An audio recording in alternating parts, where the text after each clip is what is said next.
네, 계속해서 마지막 차시 살펴보도록 하겠습니다. 계속해서 여러분들은 그 자율주행의 법적 쟁점에 대해서 살펴보시고 계시고요. 지지난 차시와 또 바로 이전 차시에서 계속해서 이렇게 개발 단계에서 발생할 수 있는 그런 법적인 쟁점들에 대해서 좀 살펴보고 있습니다. 예, 계속해서 오늘 나머지 개발 단계와 또 주행 단계에서 살펴볼 수 있는 법적 이슈들까지 한번 다뤄보고 이번 주차 마무리하도록 하겠습니다. 예.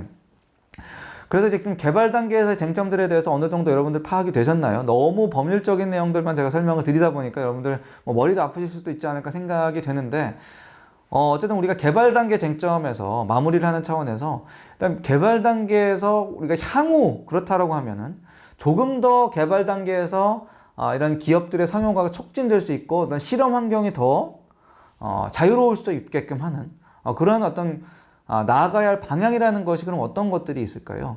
먼저 가장 필요한 거는 이 자율주행차에 대한 어떤 높은 수준의 어떤 세밀한 안전 기준이 먼저 필요할 것 같습니다. 4단계와 5단계도 마찬가지죠. 그래서 지난 차에서 설명을 하는 것처럼 국토부가 이제 정말 이제 무인 4단계, 5단계 자율주행도 하나의 범주에 포함을 시키기 시작을 했어요.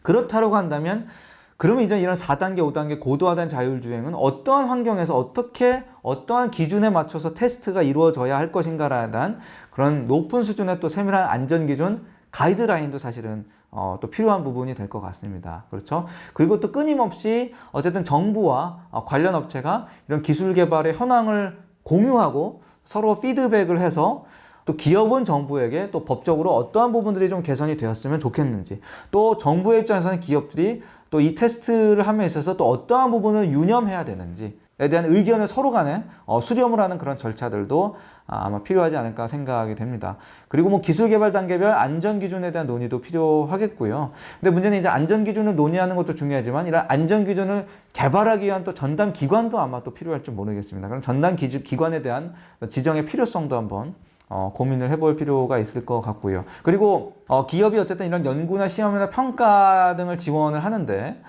정책적이나 인프라적인 지원도 필요하지만 가령 이런 연구 개발이나 시험이나 평가하는 것도 결국은 모두 다 돈이 드는 일이기 때문에 아무래도 이제 이런 자율주행 차량을 미래 산업으로 육성을 하는 정부의 입장에서는 이러한 부분들에 대해서 어떤 인증, 평가 비용, 시험, 개발 비용 등을 지원을 할 필요는 없을지 이 부분들에 대해서 고려가 필요할 것 같고요. 또 마지막으로 국제 기준, 특히 이제 제네바 협약이죠. 제네바 협약도 현재 개정이 이루어지고 있는데 그런 개정되고 있는 또 제네바 협약과 조율을 해서 또 어떤 조화를 이룰 수 있는 그런 법적인 여러 가지 뒷받침들이 필요하도록 노력을 해야 되는 부분이 아닌가 그렇게 생각이 됩니다.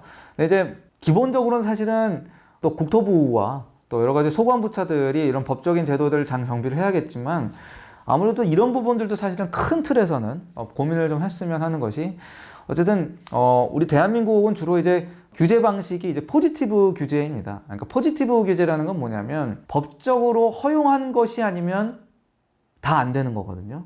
그걸 이제 포지티브 규제라고 이야기를 하는데 반대로 이제 미국은 주로 가이드라인만 제시를 합니다. 그래서 법적으로 명백하게 안 되라는 것만 아니라면 웬만하면 사실은 허용을 한다라는 거죠. 그러니까 이렇게 포지티브 규제나 네거티브 규제라는 그런 차이도 이런 자율주행과 관련된 각종 법적인 제도적인 정비를 하고 어떤 규제 혁파를 함에 있어서는 굉장히 좀 걸림돌로 작용을 할 수 있다라는 거예요. 그래서 우리도 좀 이런 선진국을 좀 벤치마킹을 해서 우측에 보시는 것처럼 가이드라인만 제시를 하고 그래서 그 가이드라인에 크게 위배가 되지 않는다면 웬만하면 이제 규제의 문턱을 낮춰주는 그런 분위기 조성도 좀 필요한 부분이 아닌가 생각이 됩니다. 그래서 그런 부분들이 좀 다양하게 노력이 돼야 결과적으로 우리가 개발을 하는 업체에 있으면서도 활발하게 개발을 할 수 있고 또 정부의 입장에서도 개발을 하는 업체의 상황을 모니터링 하면서도 그 개발이 좀 빠르게 이루어질 수 있도록 조성하는 그래서 정말 25년도, 35년도, 30년도 우리가 정말 세계 최초로 4, 5단계 자율주행이 상용화될 수 있는 그런 비전을 실현하는 밑받침이 될 수 있기를 바라는 마음이고요. 자, 이제는 우리가 좀 넘어와서 주행 단계로 넘어왔습니다. 우리가 개발 단계에서 상당히 오랜 좀 말씀을 드렸었는데요. 우리가 주행 단계에서도 마찬가지로 여러 가지 법적 이슈들이 많이 있을 것 같습니다. 가장 먼저 면허죠, 면허. 면허의 발급은 어떻게 돼야 될까라는 부분들 한번 미리 한번 생각을 해보세요. 뒤에 이런 내용들을 한번 보시기 전에, 들으시기 전에 면허 발급은 어떻게 돼야 될까? 그 다음에 정보를 수집하고 이용하는 것들 과연 법적으로 어떻게 개런티가 되어야 할까? 그리고 수집과 이용 등시 뭔가 악의적으로 정보를 수집하고 이용하는 부분에 대해서는 어떻게 우리가 정보를 보호해야 할 것인가. 결국은 이 큰 세 가지가, 크게는 이 세 가지가 쟁점이 된다 라고 말씀을 드릴 수가 있을 겁니다. 먼저 이제 면허를 볼까요? 면허. 만약에 레벨 4 이상의 고도화된 자율주행이 상용화가 된다라고 한다면 운전자는 하는 일이 뭘까요? 운전자가 개입을, 이제 운전자는 엄밀히 말하면 틀린 표현입니다. 이제는 탑승자로 제가 하겠습니다. 탑승자의 역할은 뭐죠? 이제 운전이 아니에요. 탑승자의 역할은 하나입니다. 출발지부터 목적지까지 내비게이션을 입력하는 겁니다. 뭐 요새 음성인식이 워낙 좋으니까 그냥 출발지 뭐 어디로 데려다 줘 라는 음성 명령만 인식을 하면 거기서부터는 이제 탑승자는 운전에 더 개입을 할 수가 없는 거예요. 그냥 그 뒤로는 이제 탑승자 마음대로죠. 우리가 자율주행 플랫폼 중에 공간에 대해서 배웠었죠. 이제는 그 인포테인먼트 시스템이 완벽하게 갖춰진 차량 내에서 쉬던, 뭐 책을 읽던, 뭐 잠을 자던, 영화를 보던, 뭐 회의를 하던 본인 마음대로 할 수가 있는 겁니다. 그래서 그 동안에 이제 자율주행 차량은 뭐 GPS 기반의 어떤 위치 인식이라든지 내비게이션 시스템이라든지 뭐 실시간 도로 정보를 받아가면서 최적의 이제 주행 경로를 찾아가는 거죠. 경로를 찾고 분석을 한 다음에는 이제 카메라나 레이더나 라이더와 같은 센서를 활용해서 통신을 활용을 해서 각종 어떤 위치 정보나 주행 정보를 자고받으면서 이제 자율주행차가 스스로 운전을 해나가는 거겠죠. 그러면 이제 문제는 그러면 이제 탑승자는 이제 차량을 출발시키기만 하면 되는 건가요? 네, 이론상으로는 그렇습니다. 4, 5단계의 자율주행 차량에서는 탑승자는 이제 차량을 출발만 시키면 됩니다. 그렇다면 이제 문제는 이거죠.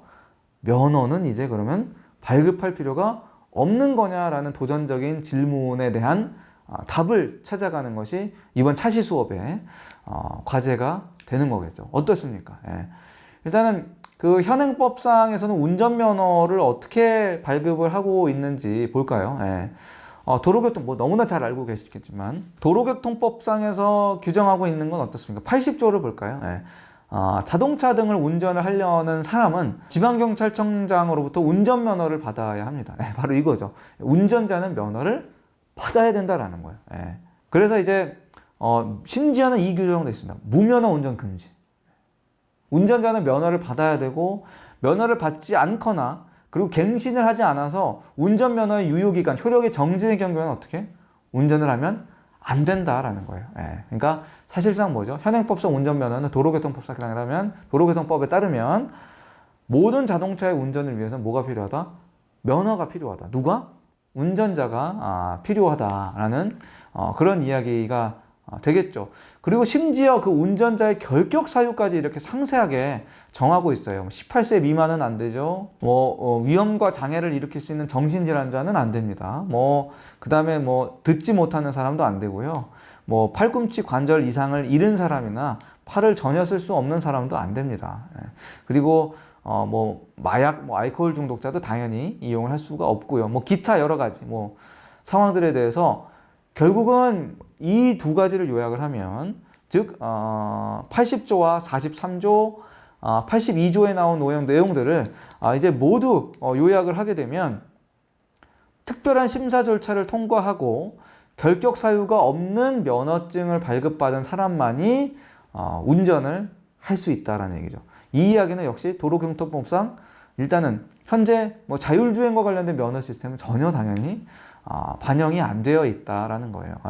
그 이외에도 주로 운전자를 주체로 보는 겁니다.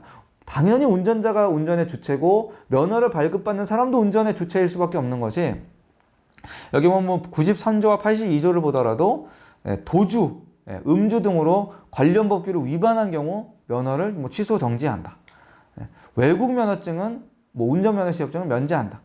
정기적으로 면허증을 갱신해야 된다. 이런 모든 것들이 결국은 다 인간을 주체로 했을 때 인간을 대상으로 면허증을 발급을 하도록 현행법상 도로교통법의 운전면허 발급 체계는 이렇다라는 거예요. 예. 그래서 요약을 하면 이렇습니다. 그래서 사전에 운전 능력을 평가해야 된다. 예. 이 사람이 직접 핸들을 잡고 조향 장치를 제어할 수 있고 직접 엑셀러레이터와 브레이크를 밟아서 어떤 가감속 제어를 할 수가 있는지, 그리고 정확하게 주의적절하게 시각, 촉각 정보를 활용을 해서 주변의 운행 정보를 파악을 할 수가 있는지를 평가하고 검증을 하고 사후 문제 발생 시에 이 사람을 이제 제재하는 형태로 면허의 어떤 발급이나 어떤 그런 장치가 이용이 된다라는 거죠. 예.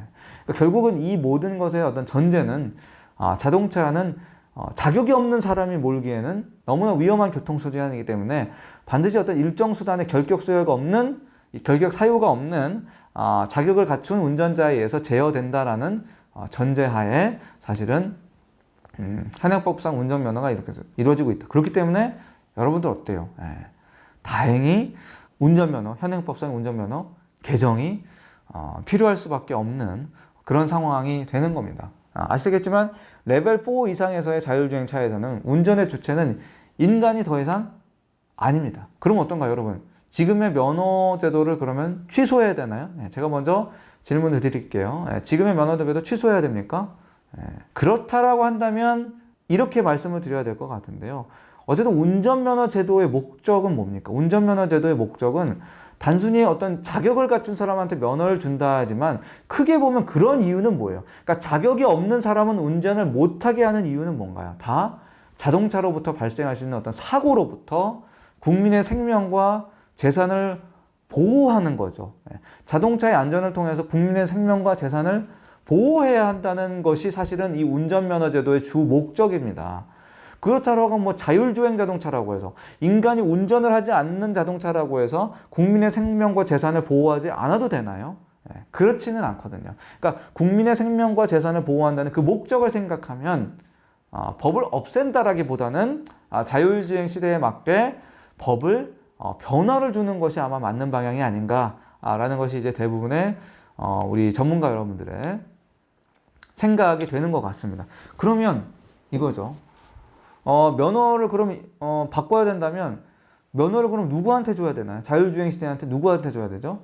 누구한테 줘야 하는 거를 따지려면 결국은 자율주행 시대, 자율주행 자동차와 조금이라도 관련된 운전의 주체는 누가 있을까라는 생각을 해봐야 돼요.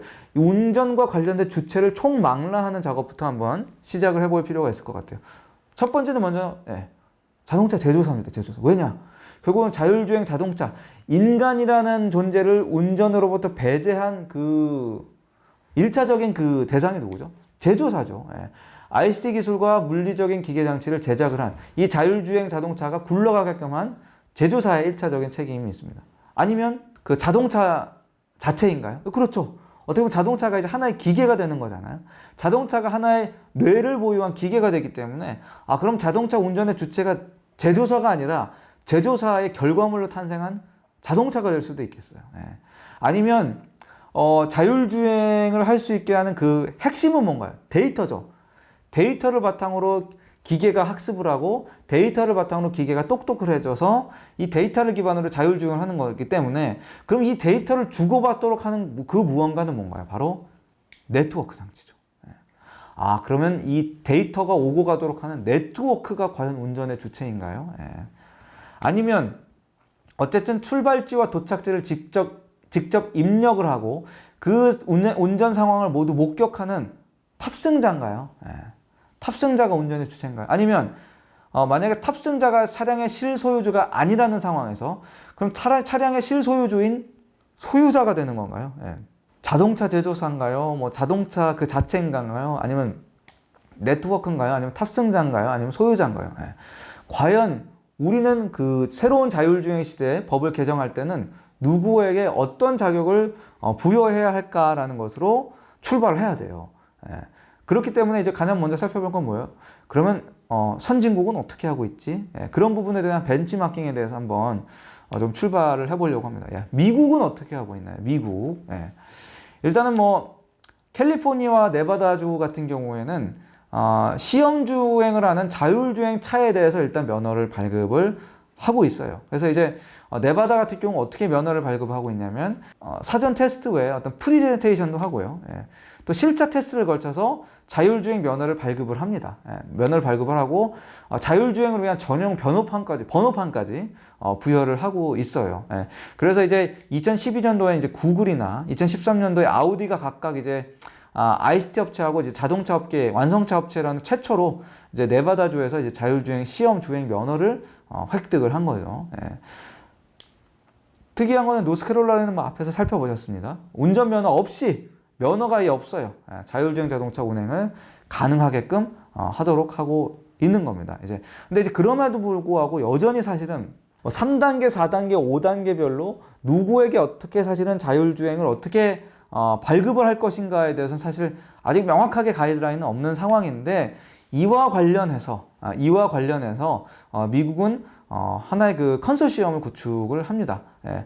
SAE 자동차 공학회죠. 어딥니까? 바로 여기로 제가 귀에 못이 박히도록 말씀을 드렸던 0단계에서부터 5단계의 그 자율주행 단계별 가이드라인을 제정을 한 곳이죠. 이 자동차 공학회에서 이제 미국의 GM과 그리고 포드 등과 함께 이 자율주행차 안전 컨소시엄을 구축을 합니다. 예, 그래서 여기 보시면 이제 그림 보시면 그죠? 이제 AVSC라고 하는 Automated Vehicle Safety Consortium이라고 하는 안전 컨소시엄을 구축을 합니다. 여기서 하는 게 뭐냐면 이제 각 회사, 그죠?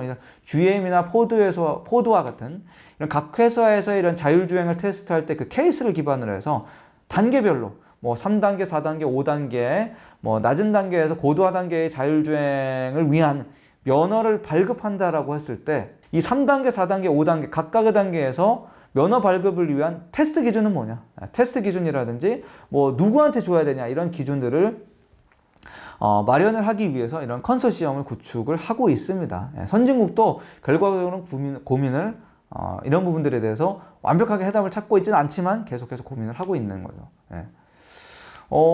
유럽은 어떤가요? 유럽 같은 경우에는 재미있는 결의안인데요.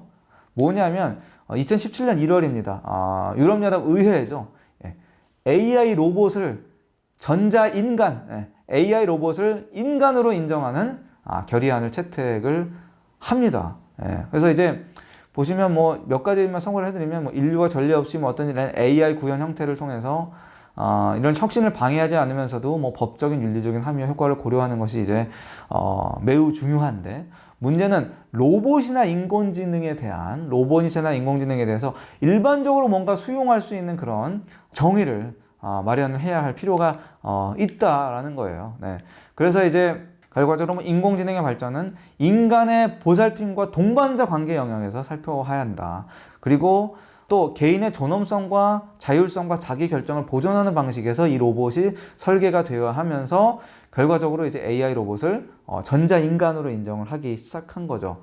그래서 뭔가 자율주행에서 뭐 면허를 누구한테 줘야 된다라는 거는 아니지만 뭐 조심스럽게 이걸 간접적으로 좀 능동적으로 해석을 하자면 결국은 AI 로봇을 인간으로 정의를 한다는 건 결과적으로는 AI 로봇에게 나중에 면허를 줘야 한다면 자율주행 분야에서 면허를 줘야 한다면 AI에게 면허를 발급을 해야 된다 라는 식으로도 해석을 할 수가 있겠죠.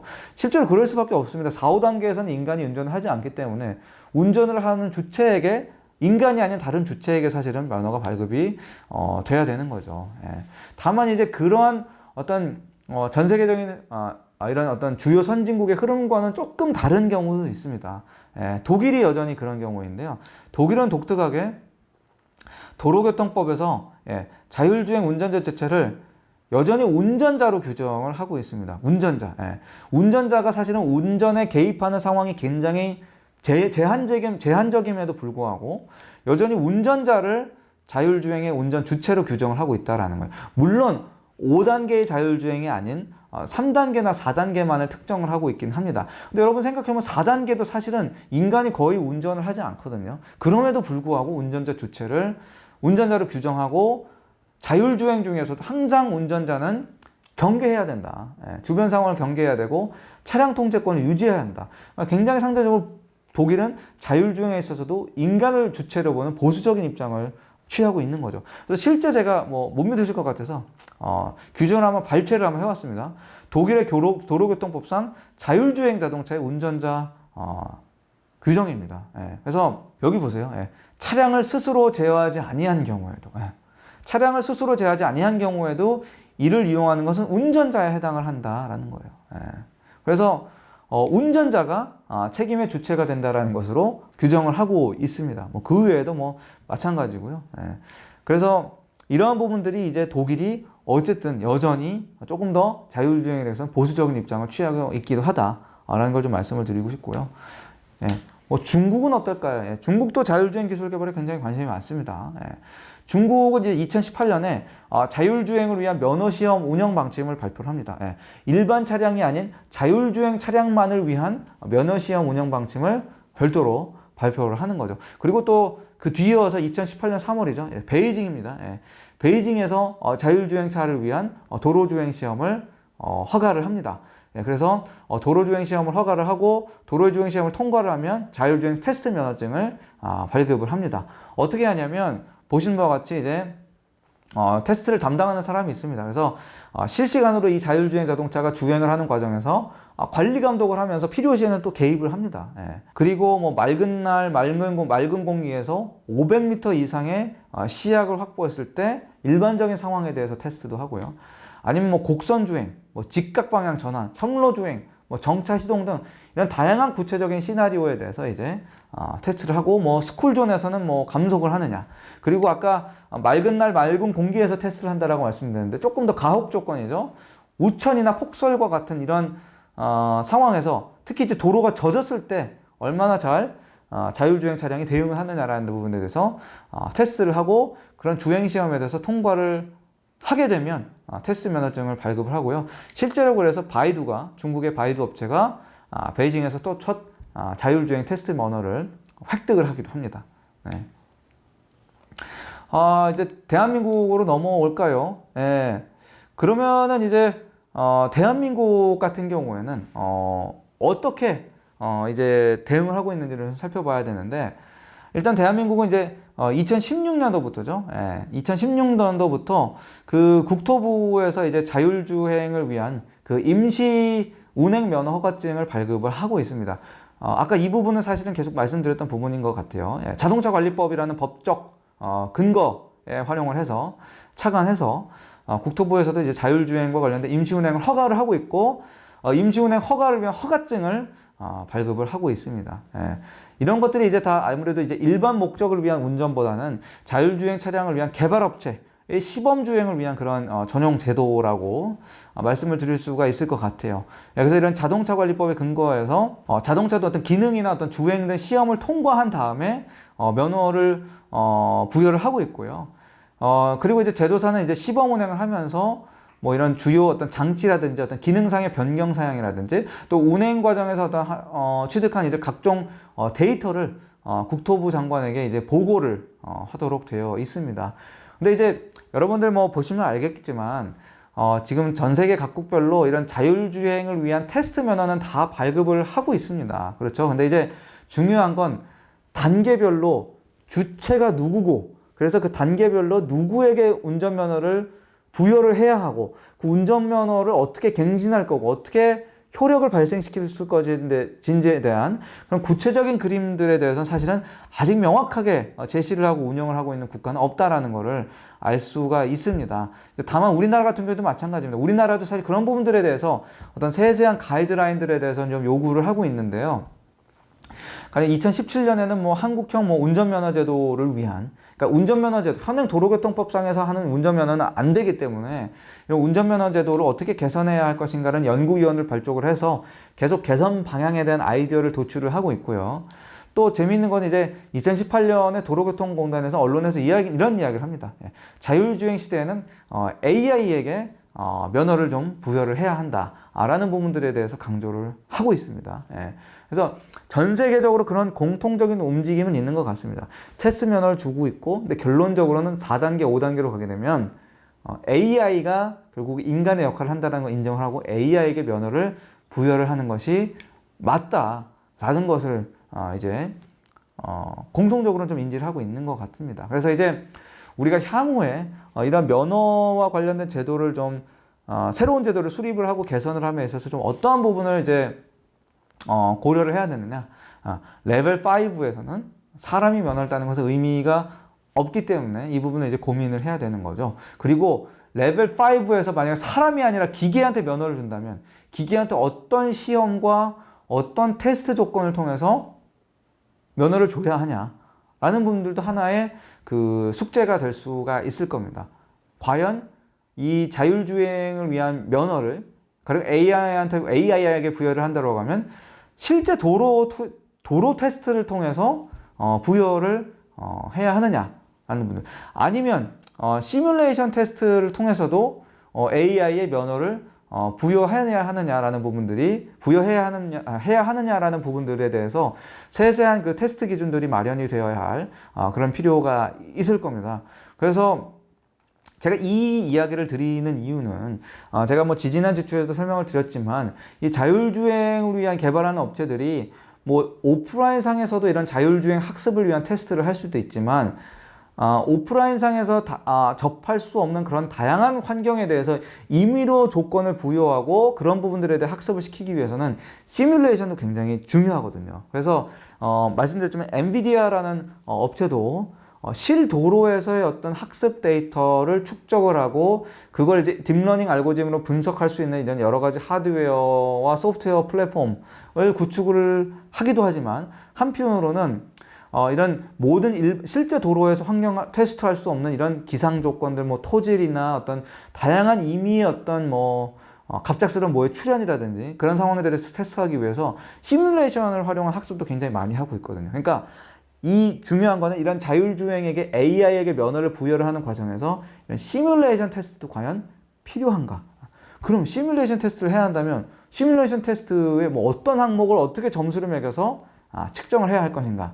예, 그런 부분들에 대해서 정말 체계적으로 하나하나 로드맵을 수립을 해서 법적으로 이 근거를 마련해주고 개정을 하는, 그래서 결과적으로는 뭐 소비자들도 거부감 없이 또 제조사들도 또 거부감 없이 이런 자율주행을 개발하고 또 이 자동차들이 결과적으로 도로 위에 주행할 수 있는 그런 환경들이 좀 마련이 되어야겠다라는 그런 말씀을 좀 드렸습니다. 예, 그래서 이번 차시에서는 저희가 그 대한민국의 상황과 또 국내외 상황들, 특히 이제 개발과 주행 단계에서 법적 이슈들을 어떻게 좀 정비하고 있는가를 좀 살펴봤습니다. 예, 그래서 대한민국은 말씀드렸다시피 도로교통법상에서는 운전자가 직접 면허를 발급받도록 되어 있기 때문에 이 부분에 대해서 사실은 자율주행 시대에 맞게 좀 고쳐야 할 필요가 있다라는 부분들을 좀 말씀을 드렸고요. 특히 이제 또 세계 각국의 또 이슈들을 살펴봤습니다. 특히 이제 자율주행 테스트를 위한 임시 면허 발급을 다 하고 있다라는 점들. 다만 어쨌든 4, 5단계에 있어서는 주체를 누구로 해서 면허를 어떻게 부여를 하고 또 어떠한 방법으로 테스트를 해야 할 것인지에 대해서는 아직 구체적으로 명확하게 좀 정립하고 있는 나라는 없다라는 점. 그렇기 때문에 이제 우리도 또 벤치마킹만 하는 데는 한계가 있을 수가 있거든요. 아직 명확하게 기준이 있는 나라가 없기 때문에. 그러니까 우리나라도 우리나라 나름대로 대한민국도 충분한 또 전문가의 의견을 청취를 하고 또 제조사와 소비자의 어떤 사회적인 합의를 통해서 이런 고도화된 자율주행에 대한 면허 제도에 대해서 정립을 하는 부분들에 대해서 계속해서 좀 고민을 해봐야 될 부분인 것 같습니다. 예, 이번 주차 법적인 쟁점들에 대해서는 이렇게 마무리를 하고요. 또 우리가 다음 주차에서 계속해서 어떤 내용을 살펴보려면 이제 한 단계가 남았죠. 우리가 개발에 대해서 살폈고요.